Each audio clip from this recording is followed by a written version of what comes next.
Israeli Prime Minister Benjamin Netanyahu said on Monday that an expanded offensive against Hamas would be intensive and see more Palestinians in Gaza moved, quote, for their own safety. The comments come after his security cabinet approved plans that may include seizing the Gaza Strip and controlling aid. Last night, we stayed up late in the cabinet and decided on an intensified operation in Gaza. It was the Chief of Staff's recommendation to proceed, as he put it, towards the defeat of Hamas. And along the way, he believes this will also help us rescue the hostages. And I agree with him. We are not letting go of this effort, and we will not give up on anyone. Vehicles were seen arriving at a military drafting station in northern Israel on Monday as tens of thousands of reservists were called up. A report by Israeli public broadcaster Khan, citing official sources, said the newly approved plan was gradual and would take months.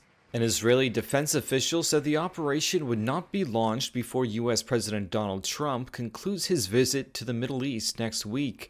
The official said there was a, quote, window of opportunity for a ceasefire and hostage release deal during Trump's visit. Israel resumed its war in Gaza in March, ending a U.S.-backed truce that lasted 2 months. Palestinians in Gaza City were seen mourning those killed in an Israeli strike earlier in the day. They were women and children, civilians who weren't engaged in political activity, according to this man, whose relatives were among the dead. Israeli troops have already taken over an area amounting to around a third of Gaza. The ground operation has involved building surveillance posts after displacing the population in what the military calls security zones.